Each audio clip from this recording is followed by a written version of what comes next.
विलास बडे आपण पोहोचलोय विदर्भातल्या अमरावती जिल्ह्यामध्ये।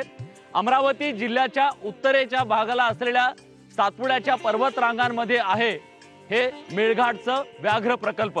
इथंच आहे थंड हवेचं ठिकाण असलेलं चिखलदरा आणि या सगळ्या परिसरामध्ये एक गंभीर प्रश्न आहे ते म्हणजे मेळघाट मधलं कुपोषण। अमरावती जिल्ह्याचं आणखी एक वैशिष्ट्य म्हणजे इथला संत्रा जगभरात प्रसिद्ध आहे। पण इथलं राजकारण नेमकं कसं बदलतंय, इथल्या कापूस उत्पादक शेतकऱ्यांचे प्रश्न काय आहेत जाणून घेणार आहोत युथ कोर्टच्या माध्यमातून।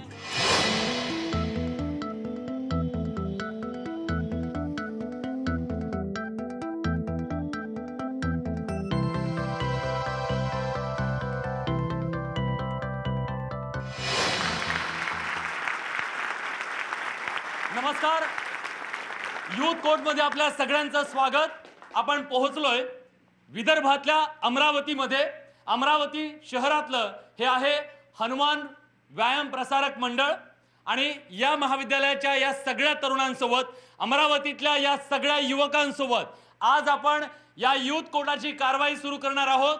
माझ्या उजव्या बाजूला आहेत राहुल गांधी समर्थक, तर डाव्या बाजूला आहेत मोदी समर्थक। या दोघांकडून आपण 2019च्या लोकसभा निवडणुकीच्या अनुषंगाने त्यांचे मुद्दे, देशासमोरचे ज्वलंत विषय या सगळ्याबद्दल बोलणार आहोत।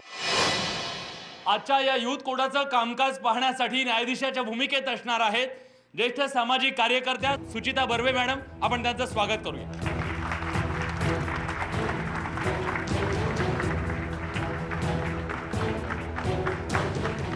या ठिकाणी आपण एवढी खबरदारी घेऊया की कुठल्याही जाती धर्माच्या बाबतीत यावर कोणाच्या भावना दुखेल असं आपण वागणार नाही। त्यानंतर पर्सनल वैयक्तिक टीका आपण होऊ देणार नाही याची आपण सर्व खबरदारी घेऊया। कोर्टाची कारवाई सुरू करण्यात यावी। लोकसभा निवडणुकांचं काउंटडाऊन सुरू झालेलं आहे। जसजशी ही निवडणूक जवळ येते तसतसं आरोप प्रत्यारोप, खडाजंगी हे सगळं सुरू झालेलं आहे। पण विरोधक सत्ताधाऱ्यांना विचारत आहेत का द्यायची तुम्हाला सत्ता, कारण 4.5 वर्षात तुम्ही एकही आश्वासन पूर्ण केले नाही। सर्वप्रथम मी सांगू इच्छितो की माननीय नरेंद्रभाई मोदी जेव्हापासून या देशाचे पंतप्रधान झाले, समाजातील भारतातील शेवटच्या घटकापर्यंत विकास पोहोचवण्याचं कार्य अत्यंत प्रामाणिकपणे या पंतप्रधानांनी पार पाडलेलं आहे आणि जागतिक पातळीवर भारताचं नाव पहिल्यांदा एवढ्या उंचीवर नेलेलं आहे। 4.5 वर्षात या भाजप आणि शिवसेनेच्या सरकारने फक्त घोषणांचा पाऊस पाडला। शेतकऱ्यांना दिलेले एकही आश्वासन आजपर्यंत यांनी पूर्ण केले नाहीत। 2016-17चे आजपर्यंत सोयाबीनचे 200 रुपयाचं अनुदान, तसंच 16 आणि 17चं 1000 रुपयाचं तुरीचं अनुदान आजपर्यंत ही कोणाच्या खात्यात जमा झालं नाही। हे शासन फक्त घोषणा करू शकतात। शिवसेनेचा नाम उल्लेख झाला म्हणून सांगतो, काँग्रेस आणि राष्ट्रवादीची अशी परिस्थिती आहे, लबाड लांडगा ढोंग करतोय, कर्जमाफीचं सोंग करतोय, आपलं ठेवता झाकून, दुसऱ्याचं पाहतं वाकून, खोटं बोल पण रेटून बोल, अशी यांची परिस्थिती आहे। भारतीय जनता पक्ष असो किंवा शिवसेना असो, ह्या एकाच नाण्याच्या 2 बाजू आहे। गेल्या 4.5 वर्षापासून युवक असो किंवा या देशातला शेतकरी असो, दोन्ही वर्गाची हे दोन्ही पक्ष दिशाभूल करत आहे।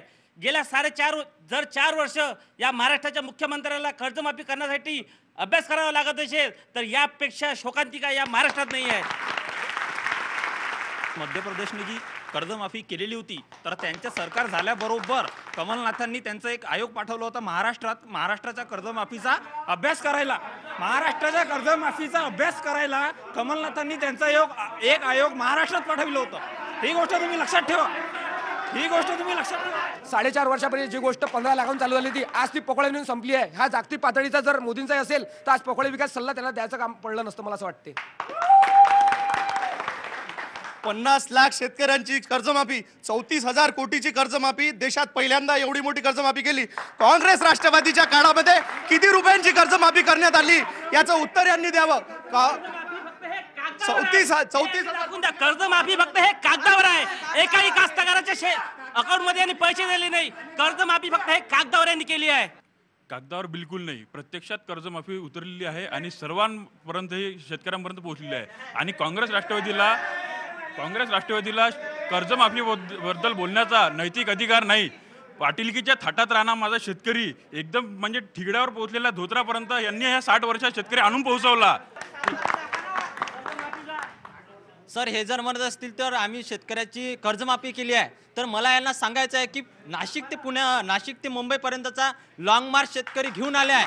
मागच्याही वर्षी या सरकारनं कर्जमाफी करतो आश्वासनं दिली होती. काल पुण्यामध्ये विद्यार्थ्यांची नॉन नेट फेलोशिप बंद केल्या, त्या विरोधात AISF SFI स्टुडंट राष्ट्रवादी युवक काँग्रेस NUSA या विद्यार्थ्यांनी काल विद्यापीठ बंद केलं. त्या विद्यार्थ्याकडे या सरकारला लक्ष देण्याकडे वेळ नाही आहे. सरकारचं म्हणणं आहे कर्जमाफी केली, पण या देशाच्या इतिहासामध्ये पहिल्यांदाच महाराष्ट्राच्या मंत्रालयामध्ये शेतकरी आत्महत्या करतो, ही शर्मेची बाब आहे. संपूर्ण देशाची जबाबदारी फक्त 2 खांद्यावर आहे, याचं मला म्हणजे नवल वाटते. पहिली गोष्ट हे आहे की विद्यार्थ्याचा प्रश्न आहे तर कौशल्य विकासासाठी आपण राबवला अजेंडा सांगा. माझं स्पष्ट आरोप आहे की कौशल्य विकास हा BJPच्या कार्यकर्त्यांना पोहोचण्यासाठी पंतप्रधानांनी राबवलेली योजना आहे. याच्यावर मला नंतर मी बोलतो. स्पष्ट त्यांनी म्हटलं. कर्जमाफीच्या बाबतीत हे जे ओरडू सांगत आहे, थोडी जनाची नाही मनाची वाटू द्या. आणि शेतकरी कर्जमाफीची नैतिक जबाबदारी यांना बोलायची नाही. मी एक शेतकऱ्याचा मुलगा आहे. एक जरी शेतकऱ्याची कर्जमाफी झाली असेल तर दाखवा म्हणा. शेतकऱ्याचा मुलगा आहे इथं. अरे दाखवा सर एक मिनिट. सर हे विकासाचा विषय करत आहे. काँग्रेसनी 60 वर्षात काही केलं नाही. आता या 5 वर्षाचा विषय सांगा. स्थानिक लेवलवरती 4 रस्ते सोडून तुम्ही कोणता विकास करून दाखवला? 4 वर्षात विकास झाला नसता ह्या चोराईची आघाडी झाली नसती. ते बोलले की जनाची नाही तर मनाची लाज वाटू द्या. अहो जिच्या नावावर 80 वर्षाची म्हातारी आहे, तिच्या नावावर शेती आहे, तिला तुम्ही पॅन कार्ड काढायला पाठवता. मी स्वतः बघितलं. तुम्हाला लाजा वाटायला पाहिजे हो. ऑनलाईन तुम्ही कर्जमाफीचे फॉर्म भरून घेताय. त्यांच्याकडे मोबाईल नाही आहे, काही नाही आहे. मग आम्हाला तुम्ही म्हणता का जनाची नाव द्या? अहो शेतकऱ्याचा पोरगा आहे मी, माझ्यावर काय बिता मला माहित आहे. कर्जमाफीचा मुद्दा इथं त्यांनी मांडला आहे. मी एक शेतकऱ्याचा पुत्र असून माझ्या घरात कुटुंबात सगळ्याची कर्जमाफी झाली आहे. कर्जमाफी फक्त हे सरपंच जिथं राहते या सरपंचाचा जो एरिया आहे त्याच्याच मध्ये झालेली आहे, बाकी कुठंच कर्जमाफी झालेली नाहीये. सरपंच का फक्त एकाच पक्षाचा राहतो का? काँग्रेस, राष्ट्रवादी, BJP कुठल्याही पक्षात राहू शकतो, पण त्या पक्षामध्ये झाला थोडं महत्त्वाचं आहे. माझा एक महत्त्वाचा मुद्दा असा आहे, हे लोक असे म्हणतात की बीजेपी शिवसेना युतीच्या काळात आत्महत्या झाल्या आहे का? राष्ट्रवादी काँग्रेसच्या काळात झालं नाही का? सन 2008-7 ते 2012 या काळात सर्वात जास्त आत्महत्या काँग्रेस राष्ट्रवादी काळात झालेल्या आहे. जसं आता सगळेजण कर्जमाफी आणि शेतकऱ्यांच्या बाबतीत बोलत आहे, तर आपल्या समाजामध्ये बाकीचेही घटक आहेत, जसे विद्यार्थी झाले आहे, सैनिक आहे किंवा व्यवसायी आहेत, तर यांच्याबद्दल पण त्यांचं काही ना काही कर्तव्य आहेच ना. तुम्ही त्याच्याबद्दल सुद्धा बोला. माझं म्हणणं आहे की जर का विद्यार्थ्यांचं जर का हे झालं तर विद्यार्थ्यांच्या मागे त्यांच्यासाठी आता जी डेव्हलपमेंटची खरं गरज होती ती नरेंद्र मोदींनी यांनी वेगवेगळ्या स्कीम लागू करून चालू केलेली आहे. आम्ही नोटबंदीत पैसे जमा करायला गेलो तेव्हा बँकेने मोजूनच घेतले की किलोच्या भाराने घेतले. मग नोटबंदीत किती पैसे जमा झाले हे सांगायला 1 वर्ष का लागले? मुद्दा चुकीचा बोलले तुम्ही. जे नोटबंदीचा जे त्यांनी निर्णय घेतला होता आणि जे कॅश लिमिटेशन घेतले होते ते निर्णय झालेले आहे. तुम्ही माहिती घ्या त्याच्याबद्दल. माहिती घेऊन तुम्ही पूर्ण स्पष्टपणे तो मुद्दा मांडा. नमस्कार, माझं नाव आदित्य ठाकरे. ज्या अमरावती जिल्ह्यात राष्ट्रवादी आणि काँग्रेसला उमेदवार भेटणं मुश्किल झाला त्यांनी तर पहिले काही बोलूच नाही. पहिली गोष्ट ही, अरे ज्या विधानसभा मतदारसंघाचा आमदार एक काम नाही करू शकत. शिवसेनेचा लोकसभेचा कॅन्डिडेट जो या ठिकाणी अमरावतीत निवडून आलेला आहे, ते जेव्हापासून निवडून आलेले आहेत तेव्हापासून अजूनपर्यंत त्यांचा चेहरा पण आम्ही बघितला नाहीये. त्यांनी बाहेरून आयात केलेला कॅन्डिडेट आणतात आणि आम्हाला म्हणतात आम्हाला उमेदवार भेटत नाही. आमच्याकडे उमेदवारांची लाईन लागली आहे. ज्याप्रमाणे ताईंनी म्हटलं की शेतकरी आणि विद्यार्थी सोडून प्रधानमंत्री आवास योजना असो किंवा उज्ज्वला गॅस योजना असो, आज गरिबांसाठी नवसंजीवनी म्हणून आज उज्ज्वला योजना व गरिबांसाठी एक त्याला काय म्हणतो जीवन ज्योती म्हणून प्रधानमंत्री आवास योजना संपूर्ण भारतभर चालू आहे. पूर्ण फेक योजना आहे. अजूनपर्यंत एकाही व्यक्तीला 50,000 रुपये भरायला लावत आहे. ज्या व्यक्तीजवळ 50,000 रुपये असते त्यांनी स्वतःची जागा घेतली असती, घर बांधलं असतं. त्यांच्याजवळ एकही रुपया नाही आहे. ते म्हणतात योजना तर तुमचीच आहे. योजना आमची आहे. यांनी नावं बदलण्याचे कामं केले आणि त्याच्यात घटनेत बदल केलेले आहे. उमेदवार आमचा इथचा स्थानिक आहे, भंडारा जिल्ह्यात आहे आणि स्वतः खासदार साहेब पुन्हा रिपीट होतील युतीचे. मुकुल वासनिक अमरावतीचे नाही आहे. दिनेश बुबचं नाव घेतात. दिनेश बुबनी कुठे काँग्रेसमध्ये प्रवेश घेतलेला आहे? दिनेश बुबनी कुठे काँग्रेसमध्ये प्रवेश घेतलाय? मागच्या वेळी राष्ट्रवादी काँग्रेसमधून ते विधानसभा लढले, आता तुम्ही स्वतः त्यांना घोषित करताय, त्यांचं काय मत आहे हे तर जाणून घ्या. अरे दादांनो, मुद्दा उमेदवाराचा नाही आहे, मुद्दा शिक्षणाचा आहे, मुद्दा रोजगाराचा आहे. तुम्ही बीजेपी वाले 4.5 वर्ष सत्ता होती ना, सांगा तुम्ही अमरावती जिल्ह्याच्या विकासावर बोलतो की MIDC मध्ये एक दिवस आड नळ येतात, आपले रेग्युलर येणारे एक दिवस आड घरगुती नळ येतात. MIDC मध्ये सगळ्या कंपनींना नोटीस दिली आहे, पाण्याची पातळी कमी केल्यामुळं कारखाने बंद पडले आहे. तुम्ही याच्यावर बोला, कशावर बोला की 25% शिक्षण हे काँग्रेसवाल्यांनी मुक्त. मी काँग्रेसचाही नाही, मी बीजेपीचा नाही. 25% शिक्षण तुम्ही हमी दिली होती. प्रत्येक एज्युकेशन डिपार्टमेंटमध्ये 25% राखीव सीटा ठेवल्या. 2009 पासून तुम्ही बिल देऊ नाही राहिले, काँग्रेसवाल्यांना देऊन राहिले, बीजेपी नाही देऊ राहिले. शिक्षण, रोजगार याला बोला. अहो, रोजगार आणायला गेलं तर तुम्हाला महानगरपालिकेची एनओसी भेटते का? तुम्हाला नगर परिषदची एनओसी भेटते का? तुम्हाला फायर ब्रिगेडची एनओसी भेटते का? तुम्हाला प्रदूषण नियंत्रण मंडळाची एनओसी भेटते का? वेगवेगळे प्रश्न आहे जे तुम्ही हाताळू शकले नाही, म्हणून आम्ही तिसरा पर्याय पाहतोय. विदाऊट पुरावा बोलू नका. या ठिकाणी आपण युथ कोर्ट बनवू, त्या कोर्टाचा सन्मान करा. हवेत दावे करू नका. नावासकट भाजपचा कोण कार्यकर्ता तुम्ही जाहीर करा. टेक्निकल ट्रेनिंग दिलेल्या लोकांची यादी जाहीर करा तुम्ही. आम्ही मान्य करतो. हे जे बोलतायत की फक्त भाजप समर्थकांना ते कौशल्य विकासचा जो फायदा झाला तर तुम्हाला कोणी रोखलाय? तुम्ही पण फायदा घ्या ना. साहेब, हे मोठमोठ्या गोष्टी करतात. मुद्रा लोन देण्याकरिता यांनी स्वतः संजय फडणवीस यांच्या पोस्टवर यांनी स्वतः 2100 रुपये प्रत्येकाने आम्हाला द्यावे, आम्ही तुमची प्रोजेक्ट फाईल बनवून देऊ आणि तुम्हाला लोन देऊ याच्या घोषणा केल्या आहे. हे प्रूफ खोटं नाही, हे तुमचं प्रूफ. सर, मी स्वतः मुद्रा समितीचा जिल्हा सदस्यीय मेंबर आहे. त्यांनी दाखवलेली पोस्ट ही, एक मिनिट सर, माझं पुन्हा ऐकून घ्या. हे दाखवलेले, आज आम्ही त्या दिवशी 9000 लोकांचा मेळावा मुद्राच्या जे संदर्भातील आहे लाभार्थी त्यांचा मेळावा दसऱ्यामध्ये त्या ठिकाणी घेतलेला आहे. त्यांनी जे पोस्ट टाकलेली आहे त्याचं व्हेरिफिकेशन व्हायला आधी व्हेरिफिकेशन करा म्हणा. ही पोस्ट फेक आहे याचा मी सर्वसर प्रूफ दाखवू शकतो. पोस्ट अधिकृत भाजपची पोस्ट आहे हे त्यांनी सिद्ध करून दाखवावं. 1525 कोटी रुपयाचा मुद्रा योजनेतून लाभार्थ्यांना लाभ भेटलेला आहे आणि आजच्याच पेपरमध्ये तो आकडा जाहीर झालेला आहे. आजचा लोकमत आपण वाचून घ्यावा. आजच्याच पेपरमध्ये तो आकडा जाहीर झालेला आहे. हे केव्हाचे बोलतात आहे की 75 वर्षात यांनी काहीच नाही केलं, पण जे मोदींनी 4.5 वर्षात केलं ते कुठे गेलं? 4.5 वर्षात मोदींनी काय काय केलं जे काँग्रेसने आतापर्यंत केलं नाही ते तुम्हाला नाही माहित. आतापर्यंत काँग्रेसवाल्यांनी जे केलं नाही 75 वर्षात, जे 4.5 वर्षात मोदींनी केलेलं आहे. जसं आता काँग्रेसचं जर का बघतो म्हटलं तर 15 वर्ष त्यांची सत्ता होती. त्यांनी आतापर्यंत नेहरू गांधीपासून तर आताहीच ते राहुल गांधीला चान्स देत आहे. पण बीजेपी मध्ये प्रत्येक वेळेस वेगवेगळ्या घरातून वेगवेगळ्या बॅकग्राऊंडचे लोक येत आहे.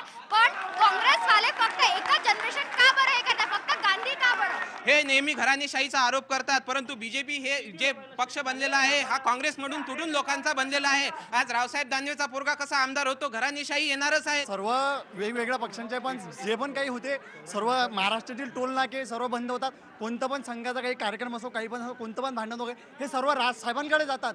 सर्व तिथं सॉल्व्ह होते. नंतर हे पक्षांवाले हे करतात. हे सर्व राजसाहेबांमुळे होत आहे. सर्व राज ठाकरेंकडे जात आहे. त्याच्यानंतर मॅटर सॉल्व्ह होत आहे. कुठल्याच राजकीय मुद्द्यावर बोलणार नाहीये. जर आज टाइम्स ऑफ इंडियाचा सर्वे आहे, तुम्ही सगळेजण बघून घ्या. आज जर निवडणुका झाल्या तर 83.33% मतं नरेंद्र मोदीला मिळणार आहे. Number 1 point.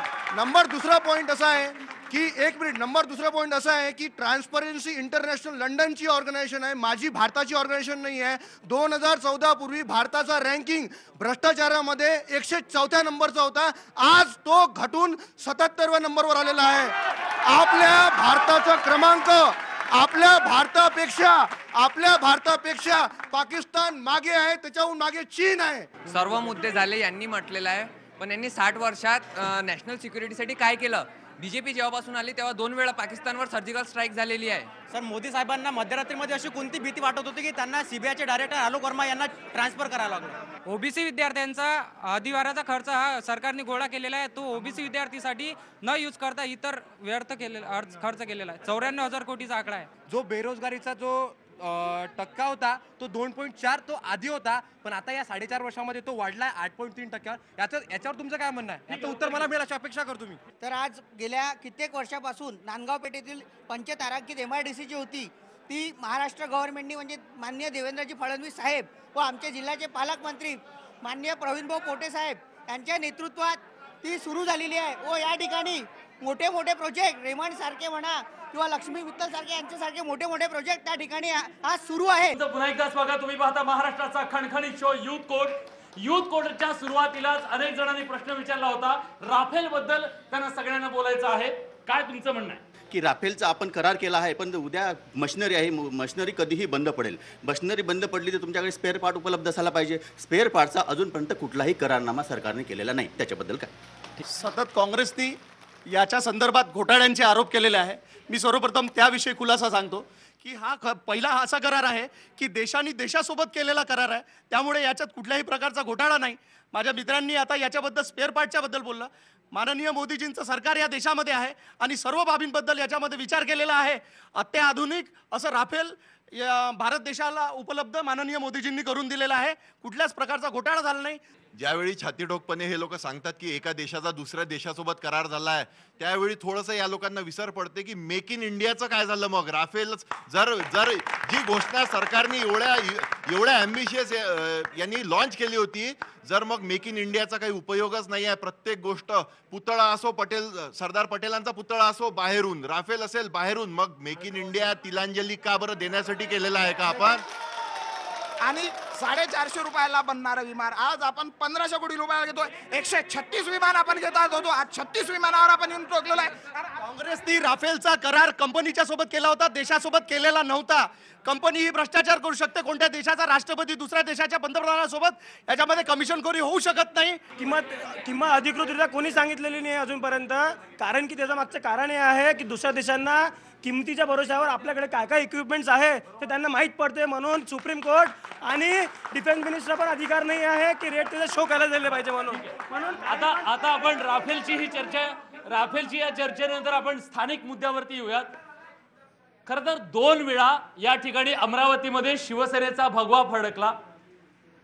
मोदी सरकारला एक खासदार या ज्या मतदारसंघानं दिला, त्या खासदारांनी या मतदारसंघाला नेमकं काय दिले? दूध खुळ्यासारखे बोलू नका, दूध खुळ्या बालकासारखे बोलू नका. आकाशवाणी केंद्र, अनेक रेल्वे गाड्या, नांदगाव पेठात युवकांसाठी रोजगार निर्मिती करून दिली. दूध खुळ्यासारखे काही बोलू नका.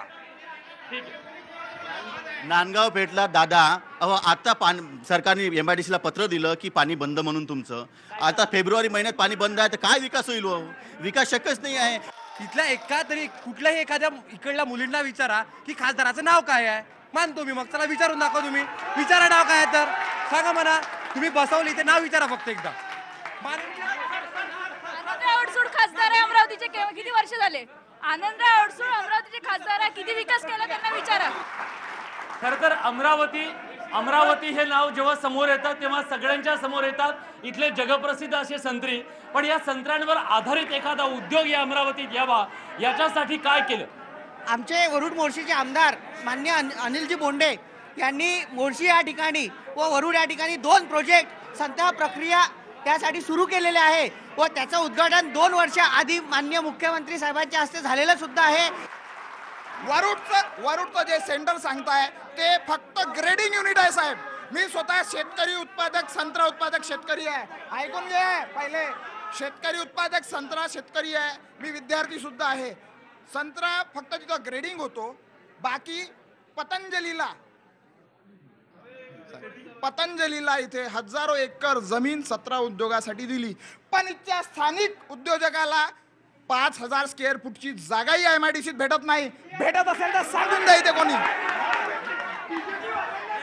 मी मोदीच्या कार्यकाळात अप्लिकेशन केलं. M210 नावाचा प्लॉट माझा आहे. ऑनलाईन करून M210 नावाचा प्लॉट नंबर माझा आहे. पण बघितलं अमरावतीतल्या आज या युवक युवतींचा नेमका आवाज काय आहे? खरं तर विदर्भातलं हे अत्यंत महत्वाचं शहर आणि या महत्वाच्या शहरातले जे काही प्रश्न आहेत आंतरराष्ट्रीय, राष्ट्रीय आणि अगदी स्थानिक प्रश्नांबद्दल सुद्धा आज इथल्या सगळ्या तरुणांनी अत्यंत बेधडक आणि रोखठोक अशी मतं मांडलेली आहेत. या यूथ कोर्टाचा सार नेमका काय आहे जाणून घेऊयात न्यायाधीशांकडून. आजच्या युवक कोर्टमध्ये शेती, बेरोजगारी, व्यावसायिक संधी, राष्ट्रीय आंतरराष्ट्रीय या अनेक मुद्द्यांवर आपण या ठिकाणी चर्चा बघितली, खूप चांगल्या पद्धतीने चर्चा झालेली. आणि आजच्या युवकाला काय पाहिजे नक्की हे खरंच राज्यकर्त्यांना लक्षात आलं असेल आणि राज्यकर्त्यांनी याच्यावर विचार करायला पाहिजे. हेल्दी चर्चा या ठिकाणी झाली आहे. कोर्टाची कारवाई आपण या ठिकाणी थांबवत आहोत.